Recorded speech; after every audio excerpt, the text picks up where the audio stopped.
आशा करता हूं आप सब बहुत अच्छे होंगे। मेरा नाम है सिद्धांत अग्निहोत्री। स्टडी ग्लोस पे आपका बहुत बहुत स्वागत है। Trump always chicken out, taco उनको बिल्कुल सही नाम मिला है।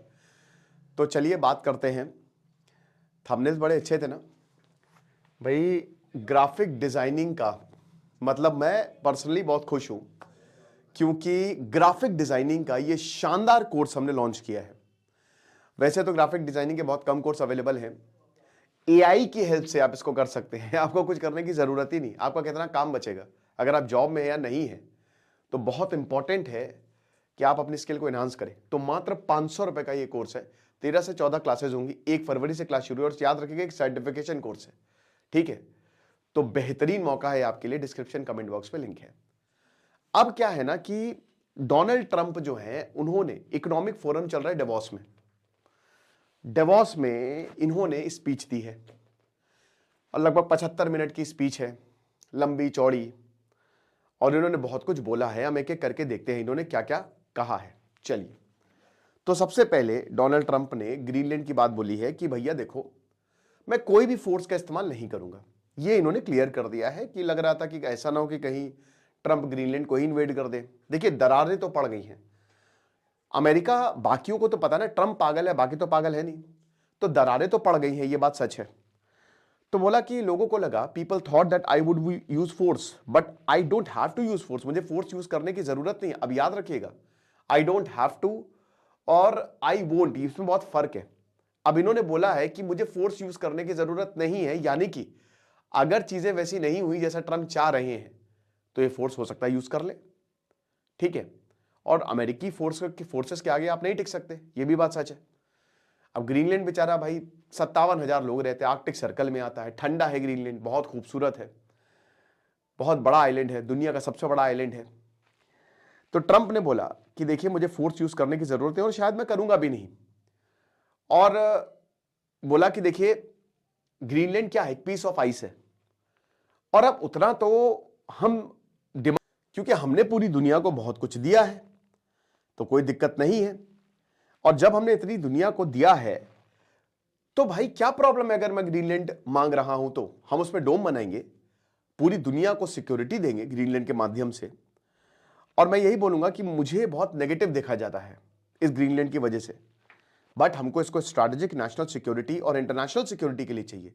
पूरी दुनिया का ठेका हमने ले रखा है भाई। और ये जो अनसिक्योर्ड आइलैंड है, ये सिक्योर्ड नहीं है, ये नॉर्थ अमेरिका का पार्ट है, ये हमारी टेरिटरी है, ये इन्होंने बोल दिया। अब ऐसे कोई भी सबूत नहीं है। पहली बात तो अमेरिका ही टेरिटरी जो है, मतलब एक नेशन कब बना, 1783 में, मतलब 89 में उनका कॉन्स्टिट्यूशन है, 1776 में उनकी इंडिपेंडेंस वॉर हुई। तो ग्रीनलैंड से बहुत पुराना है और पिछले, आप ये मान के चलिए, 1000 सालों से यहां पे लोग आके बसे हुए हैं, ठीक है। और डेनमार्क ने बहुत पहले से ही यहां पे अपना कंट्रोल जमा लिया था। तो अमेरिका का पहली बात तो ये दावा ही गलत है, ऐतिहासिक तौर पर दावा गलत है कि हमारी टेरिटरी है। कनाडा ने धर के गरियाया है। अब देखिए, आर्कटिक सर्कल की बात है। अब आर्कटिक सर्कल में 8 देश आते हैं, अमेरिका है। आर्कटिक सर्कल मतलब 66.5 डिग्री नॉर्थ पे आर्कटिक से एक पूरा सर्कल बनाया जाता है, ठीक है।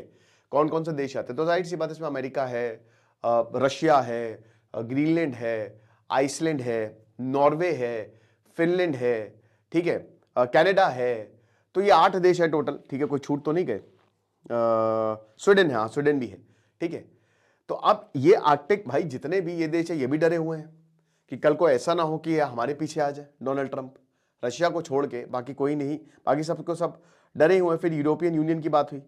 अब यूरोपियन यूनियन, इन पे इन्होंने जो टैरिफ लगाया था ना ग्रीनलैंड को लेकर, इन्होंने वो वापस ले लिया है। बोला कि नहीं, वो अभी बैक बर्नर पे। Actually NATO chief Mark Rutte से इनकी मुलाकात हुई तो काफी घंटों चली वो, और फिर डोनाल्ड ट्रंप ने बोला बहुत प्रोडक्टिव मीटिंग हुई। और अभी क्योंकि भाई डोनाल्ड ट्रंप बार बार ये बोल रहे थे कि नेटो से मैं विड्रॉ कर जाऊंगा, नेटो को मैं पैसा नहीं दूंगा, नेटो मेरी वजह से चल रहा है, तो नेटो को लेकर काफी तो बातचीत बेस्ट होती कि आओ चलो टेबल पे बैठ के समोसा चाय पीते खाते हुए आराम से बात कर लेते हैं। और इन्होंने बोला कि हम याद रखेंगे, वी विल रिमेंबर। मतलब आप, ग्रीनलैंड क्या कर सकता है, ग्रीनलैंड या तो यस कहे या नो कहे, और अगर आपने ना कहा तो हम याद रखेंगे, हम देखेंगे, बोला ये चीज है। फिर उन्होंने बोला कि देखिए, मैं बहुत अच्छे से ग्रीनलैंड को लेकर डिस्कशन करने के लिए तैयार हूं। जो भी एक्विजिशन अमेरिका के ऊपर लगाए जा रहे हैं, हम तैयार हैं। और हमने कभी भी किसी चीज के लिए कुछ बोले ही नहीं। हमने तो खाली किया है लोगों के लिए, हमने तो देशों के लिए किया। और इन टर्न हमको क्या मिला है, ये तो व्हाइट मैन्स बर्डन वाली कहता है कि जब ब्रिटिश भारत आया था तो बता रहे थे कि अरे हम क्या बताएं, हमारी मजबूरी है, हमको उद्धार करना है। ऐसे कार्टून दिखाए जाते थे कि ये गोरा आदमी जो है वो काले लोगों का या ब्राउन लोगों का बोझ लिए हुए चल रहा है, कि हम तो बहुत परेशान हैं, हमको तो एडिशनल जो है यहां पे बोझ आ गया है, हम अपने देश को नहीं संभाल रहे। अबे चोर, 45 ट्रिलियन डॉलर चुरा के भागे ब्रिटिश, आपको पता है। तो यही अमेरिका कह रहा है कि हम क्या करें, हमने तो इतने लोगों का बोझ लिया और बदले में हमको क्या मिला है, हम तो कुछ नहीं मिला। हमने नेटो को असिस्ट किया, उसको भी एक्नॉलेज नहीं किया यहां पे। बताइए क्या किया जाए, हमको कुछ नहीं मिलता है। हम एक्सेसिव स्ट्रेंथ दिखाते हैं, हम हर जगह पहुंच जाते हैं जहां पे दिक्कत होती है। तो ये सबसे बड़ा स्टेटमेंट है और मैं कभी भी फोर्स यूज नहीं करूंगा, मुझे फोर्स यूज करने की जरूरत ही नहीं, आई वोंट यूज फोर्स। ये चीज है ग्रीनलैंड को लेकर, इन्होंने ये साफ साफ बोल दिया है। और आप या तो हां बोले या ना बोले, और अगर आप ना बोलेंगे तो फिर हम याद रखेंगे। अब याद, ये तो भाई धमकी होगी एक तरीके से, हम याद रखेंगे भाई, याद रखेंगे कि तुमने ना बोला है, ठुकरा के मेरा प्यार मेरा इंतकाम देखेगी, यही चीज है। उसके बाद ये कहते हैं कि देखिए अमेरिका एक इकोनॉमिक इंजन है पूरे प्लैनेट पर, जो इन्होंने सच बोला। अगर अमेरिका आगे बढ़ेगा तो पूरी दुनिया आगे बढ़ेगी, और अमेरिका गिरेगा तो पूरी दुनिया गिरेगी। तो हम सबको ये याद रखना चाहिए, आपको हमको फॉलो करना है, हम आपको फॉलो करेंगे, लेकिन ये म्यूचुअली चलता है। और मैं आई डोंट बिलीव कि, मतलब मैंने कभी नहीं सोचा था कि ये इतनी जल्दी चीज़ें एस्केलेट हो जाएंगी, हमारे यूरोप के रिश्ते जो है वो इतने ख़राब हो जाएंगे इतनी जल्दी। तो देखेंगे क्या होता है। बट अगर हम इकोनॉमिक पावर हाउस के नज़रिए से देखें तो ये बहुत ज़्यादा ज़रूरी है कि आप अमेरिका को फॉलो करें। उसके बाद बोलते हैं कि कुछ जो यूरोप में जगह हैं वो इस समय रिकॉग्नाइज भी आप नहीं कर सकते फ्रैंकली एनीमोर। अब इन्होंने बोला कि जो इमाइग्रेंट क्राइसिस है, मतलब इतने लोग आ गए हैं वहां पे कि आपको लगेगा ही नहीं कि यूरोप है, यूरोपियंस का यूरोप बचा ही नहीं है। ये बात सच भी है। तो मैं चाहता हूं कि यूरोप सही डायरेक्शन में जाए, यूरोप अच्छा करे। बोली तो बहुत बढ़िया बढ़िया बातें हैं। फिर बोला है कि देखिए टैरिफ हमने लगाया है और हमने जो ट्रेड डेफिसिट था, बलूनिंग ट्रेड डेफिसिट था, उसको कम कर दिया है ना। और $1 ट्रिलियन का हर साल हमको लॉस होता था, अब हमने उसको कम कर दिया है। और हमने अपना मंथली ट्रेड डेफिसिट 77% से घटा दिया है। और इस प्रोसेस में हमने हिस्टोरिक ट्रेड डील्स भी की है। 40% जो भी अमेरिका का ट्रेड था, ठीक है, उसको मतलब जितनी भी कंपनीज हैं या जो देश हैं, तो हमने उनके साथ डील साइन की है। जापान, साउथ कोरिया, ये सारे के सारे हमारे पार्टनर्स हैं। वेनेजुएला की बात करें तो बोला कि बहुत बढ़िया चल रहा है वेनेजुएला, और वेनेजुएला हमने मदुरो को एबडक्ट किया, लेकिन कोई दिक्कत नहीं है, वेनेजुएला बहुत अच्छी जगह है, बहुत बढ़िया है, बहुत समय से ये अच्छी जगह रही है। बस हाँ, उनकी पॉलिसी बहुत ख़राब रही है। 20 साल पहले ये कमाल का देश था, प्रॉब्लम्स हैं बट कोई बात नहीं, अब हम उनकी मदद कर रहे हैं। और 50 बिलियन बैरल्स तेल जो है वो हम हर दिन निकालने वाले हैं, और वेनेजुएला बहुत बढ़िया रहेगा। आपने इतना कोऑपरेट किया, thank you so very much, ये बोला। फिर उसके बाद बोला कि वेनेजुएला इतना पैसा कमाएगा जितना आपने सपने में भी नहीं सोचा था अगले 6 महीने में। पिछले 20 साल में जितना पैसा नहीं कमाया वो अगले 6 महीने में कमा लेगा। हर मेजर ऑयल कंपनी जो है वो हमारे साथ काम करने को तैयार है, बहुत अच्छी बात है, वेरी वेरी। एनर्जी को लेकर बोला कि हाँ, हम न्यूक्लियर, बहुत हैवी जो न्यूक्लियर पे जाने वाले हैं, मैं इसका बहुत बड़ा फ़ैन नहीं हूँ, लेकिन हाँ ख़तरा बहुत ज़्यादा है। तो हो सकता है आगे जाके हम और भी न्यूक्लियर टेस्ट करें, या फिर न्यूक्लियर वेपन्स जो हैं हम अपने गोडाउन में या ज़खीरे में और रख लें। तो चिंता की बात नहीं है, मैं भी क्लीन एनर्जी के साथ हूँ।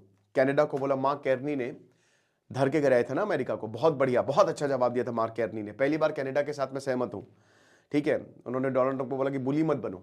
फ्रांस मैनुअल मैक्रो ने भी बोला कि बुली मत बनो। कनाडा पीएम ने भी बोला कि ये वर्ल्ड ऑर्डर जो है वो चेंज हो गया है। तो अब इन्होंने बोला कि सुनो भैया, मतलब कनाडा को हमारा ग्रेटफुल होना चाहिए, कनाडा मस्ट बी ग्रेटफुल, ठीक है। और जो रूल्स और वैल्यूज हैं, है ना, उसी हिसाब से आपकी पावर डिसाइड होती है। कनाडा को हम बहुत कुछ फ्री में देते हैं, बहुत ज़्यादा, तो उनको ग्रेटफुल होना चाहिए, बट वो ग्रेटफुल नहीं है। मैंने देखा आपके प्रधानमंत्री को कल, वो ग्रेटफुल नहीं है। कनाडा अमेरिका की वजह से जी रहा है, याद रखना। अगली बार अपने स्टेटमेंट थोड़ा सा ध्यान से देना। तगड़ा धमका दिया एकदम कायदे से, होता है ना तम, भाई जो भी हो, स्वैग है बंदे का, है ना, एकदम टशन। डोनाल्ड ट्रंप ने बोला कि हाँ, मैं मीटिंग करने वाला हूँ, पुतिन से मैं डील कर रहा हूँ, व्लादिमीर ज़ेलेंस्की से भी मैं मीटिंग करने वाला हूँ। अच्छा, एक बात और बता दूं कि बोर्ड ऑफ पीस जो डोनाल्ड ट्रंप का है ना, उसमें इन्होंने इजराइल पाकिस्तान ज्वाइन करने को तैयार है। अजीबोगरीब बातें, कैसे होगा मुझे भी नहीं पता, ठीक है। साथ ही साथ रशिया भी ज्वाइन करने को तैयार है और भारत सोच रहा है कि ज्वाइन करे कि ना करे। तो बता रहे कि मैं प्रेसिडेंट जेलेंस्की से डील कर रहा हूं और हम सब डील करेंगे, रशिया, यूक्रेन और अमेरिका सब मिलकर पीस, शांति लेकर आएंगे, जो भी रशिया यूक्रेन वॉर हो रहा है। ओके, तो ये चीज़ें हैं। तो उसके बाद फिर मैनुअल मैक्रो को बोला, इन्होंने बहुत प्यारे नीले कलर के सनग्लासेस पहने थे, बोला कि मैंने इनको कल देखा ब्यूटीफुल सनग्लासेस पहने हुए, what the hell happened, Donald Trump ने पूछा। तो वही चीज़ है कि स्पीच के दौरान इन्होंने सनग्लासेस पहने हुए थे, ये सारी बातें बोली हैं। अब देखिए ये जितनी भी चीज़ें हैं ये 75 मिनट तक बड़बड़ाते रहे। बात ये है मेरे भाई, इन्होंने फिर से अब भारत के लिए क्या बोला, पीएम मोदी की तारीफ की, लेकिन वही रिटेलिएट कर दिया कि हमने वॉर रुकवा दी है भारत पाकिस्तान की। तो बात इतनी सी है कि डोनाल्ड ट्रंप ग्रीनलैंड को लेकर ऑब्सेस्ड है, और डोनाल्ड ट्रंप सिर्फ ग्रीनलैंड नहीं, वो कनाडा को लेकर भी ऑब्सेस्ड है। वो कनाडा को 51st स्टेट बोल चुके हैं। तो इतना आसान होने वाला है नहीं, आगे जाके कॉन्फ्लिक्ट और ज्यादा बढ़ेगा। कुछ लीडर्स को इन्होंने सीधा सीधा धमकी दे दी और कुछ को बोल दिया हम देख लेंगे। लेकिन एक बात और है कि प्रेशर बढ़ा है तो चिकन, वही कहते हैं ना कि वो टैको हो गया यहाँ पे। डोनाल्ड ट्रंप जो है ना पीछे हट गए हैं, जितनी बड़ी बड़ी बातें बोली थे ना डोनाल्ड ट्रंप ने, वो इंप्लीमेंट नहीं करेंगे। तो इससे साफ जाहिर होता है कि डोनाल्ड ट्रंप कुछ भी बोले, एनीथिंग, बट वो अगर पूरी दुनिया के लिए या अमेरिका के लिए वो हेल्पफुल नहीं होगा तो वो इंप्लीमेंट नहीं करने वाले, ठीक है। ये भी एक बात है।